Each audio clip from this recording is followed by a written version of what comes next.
Hello, today is April 15th, 2020, Dynamite Review. I will list the promos that are included in this episode in order, and then also cover the matches, and we'll talk about shit. Alrighty, it started off with the Lance Archer promo where they had that ring in the field, and he was standing in it, and all these like amateur wrestlers, I guess, were like just jumping in the ring and trying to attack him, and he cleared everybody out. And then Colt Cabana had a promo talking about all the places he wrestled in and how it was in China and Japan in 15 years, all that stuff, Australia. And then they had the match. The first match of April 15th was Lance Archer, who defeated Colt Cabana. The note I have here, Colt, he gives really good offense, but never reaches a moment where, like, it feels like he's in control of the match. You know what I mean? Like, with Colt in this match, it felt like, yeah, you're managing offense. Yeah, you're building. But whenever Lance Archer took an opportunity to give some offense, it was like he is in total fucking control, and he was throwing Colt across the ring. It was surprising. In the end, of course, Lance Archer hit his blackout finisher on Colt Cabana to get the win. I give it a 2 out of 10. Normally I'd give that like a 1.5 out of 10. I give it a 2 this time because Colt did present some extended periods of offense. He almost got a 3 count, I believe. But that one match, Lance Archer and Colt Cabana, 2 out of 5 or 4 out of 10. 40%, that's what I give it. And Britt Baker promo, she talks about her broken nose and the blood in her matches against Sheeta and how she's going to get revenge and stuff. And then Britt Baker and Cassandra Golden, it was a quick squash match, nothing of note. You know what I mean? She just kind of punched her and kicked her and might have kneed her in the gut or something. She was down on the ropes, and then she kicked her and took that little pose, and then I think she slapped on her brutalizer mandible claw submission and won. It was just so quick, boring. There's nothing really to say. I mean, Cassandra Golden,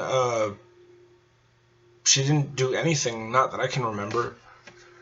That didn't really do much of anything. It was good to see the women wrestle, but give it a better match than that, you know?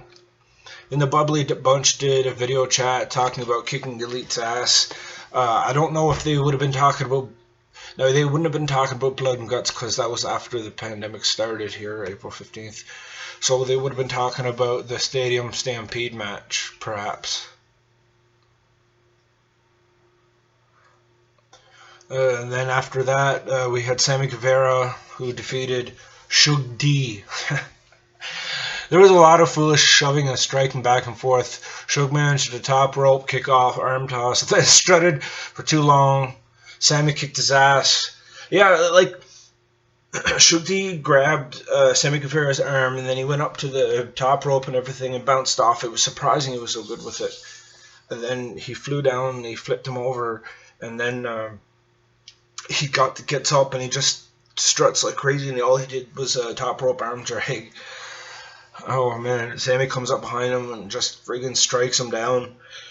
And then he gets like a torture rack, and then he lets you go and hits your face into his knee. It's wicked. I love it. It's awesome. Yeah. I give it a 2 out of 5 though, because the opponent sucked. And then there was Kip Sabian.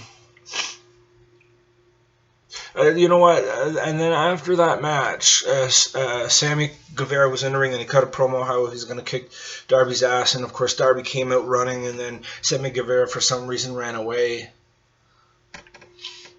Darby's overrated, man. I hope Ricky Starks takes Darby down, because Ricky Starks looks like he's actually got size. And he can fill that wiry, estranged role, you know?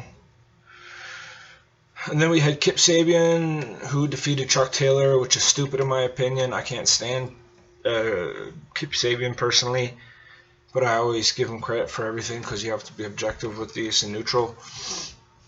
The fourth match, yeah, Kip Sabian and Chuck Taylor. The match was long, had a few good spots in it, but I mean, if you make a match long enough, you're bound to get a couple of good spots. maybe 2 or maybe 3 good spots out of like a half-hour match.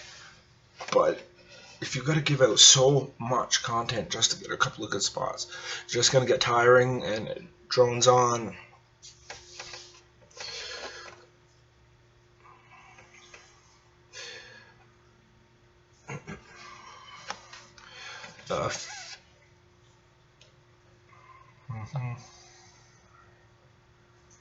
This match was long and had a few good spots in it, but you're bound to get a number of good spots if you wrestle long enough. Too much striking, too much running, and too much fooling around from interference. In the end, Kip Ian simply rolled on top of Taylor's legs to pick up the victory, 1.5 out of 5.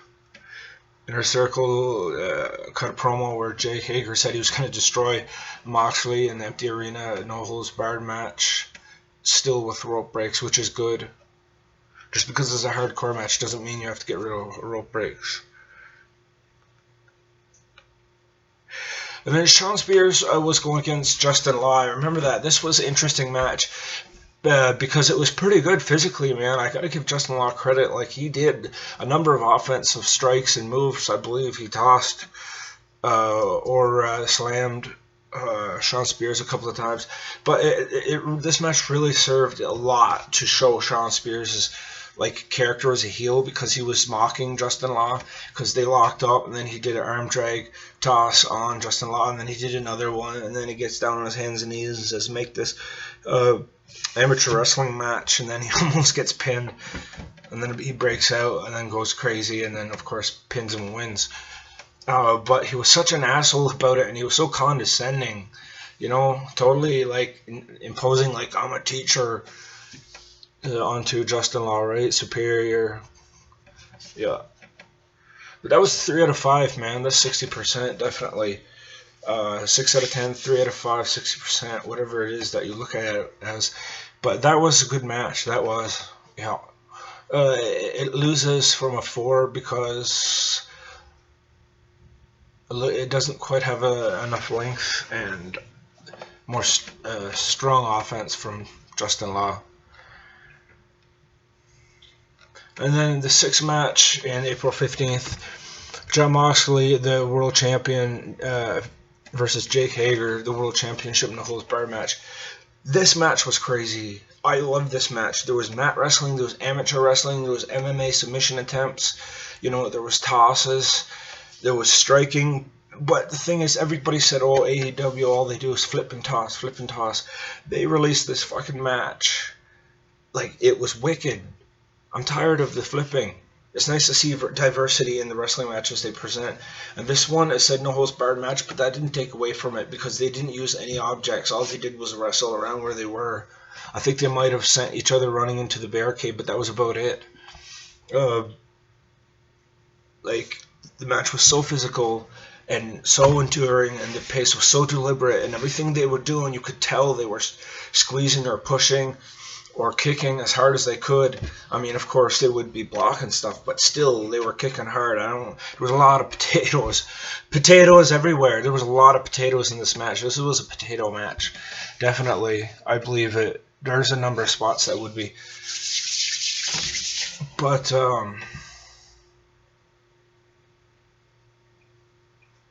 yeah. In the end, there was a chair in the ring that stunned Hager. When Moxley threw it at him, and then Moxley hit his paradigm shift on Jake Hager onto the chair where it fell, and he got the 3 count. This was the best showing of technical amateur, MMA approach, skilled wrestling styles I've ever seen. I don't know what to call it, but very well-rounded match in my opinion. This was a heavyweight match. This was not a light heavyweight match. This was not a cruiserweight match. This was not a tag team match where there's people flying at each other. This was one-on-one heavyweight match. And it had the feel of one. Definitely. I give this 4 out of 5. Definitely 4 out of 5. The only reason why it doesn't get 5 out of 5 is because it left the ring. If it leaves the ring, it automatically loses a point. But that's the only reason why this is not a 5. But this is probably my favorite match of AEW so far. Either this one or Pac's match with Kenny Omega, the rubber match. But yeah, no, this episode was, I don't call it very strong. I mean, 2 out of 5, 1.5 out of 5, 2 out of 5, 1.5 out of 5, 3 out of 5, and 4 out of 5. This episode was like 2.5 stars. It was okay. It had one really good match. And the only reason why Sean Spears and Justin Locke got a 3 is because it did go a ways in establishing Sean Spears as a heel. If you watch that match, he was a total dick. Trust me, just go watch the match and you'll know what I mean. But yeah, no, that's basically it for this episode. Lance Archer defeated Colt Cabana. My personal opinion, 2 out of 5. Britt Baker defeated Cassandra, quick squash match. 1.5 out of 5, or 30%. Sammy Guevara defeated Shug D, 2 out of 5, or 4 out of 10, or 40%. Kip Sabian defeated Chuck Taylor, 1.5 out of 5. There was promos in between. Sean Spears defeated Justin Law, got 3 out of 5, with a note saying the only reason why it got a 3 instead of 2.5 is because it did go ways in establishing Sean Spears as like personality as a heel. And then Jon Moxley, the champion, defeated Jake Hager, the World Championship no holds barred match. The note I have on that one, this match will not be to the taste of a lot of people as there is no high flying and very little power slams, but the wrestling and amateur wrestling and MMA offensive attacks and submission attempts shown by both Moxley and Hager makes this very entertaining and a steadily, brutally paced match. When a move was performed, it looked like it really was using all of their strength, and both looked exhausted by the end. Hager was intimidating, and it was good to see him wrestle a long match because he's definitely not a pattern-type wrestler. He locked a submission finish on Moxley, who managed a rope break. There was a chair in the ring that stunned Hager. Then Moxley hit his paradigm shift on it and barely won the match. This was the best showing of amateur wrestling, mat wrestling, and MMA submission attempts that I've seen in a very long time. No, I should say ever. AEW has silenced all of that here.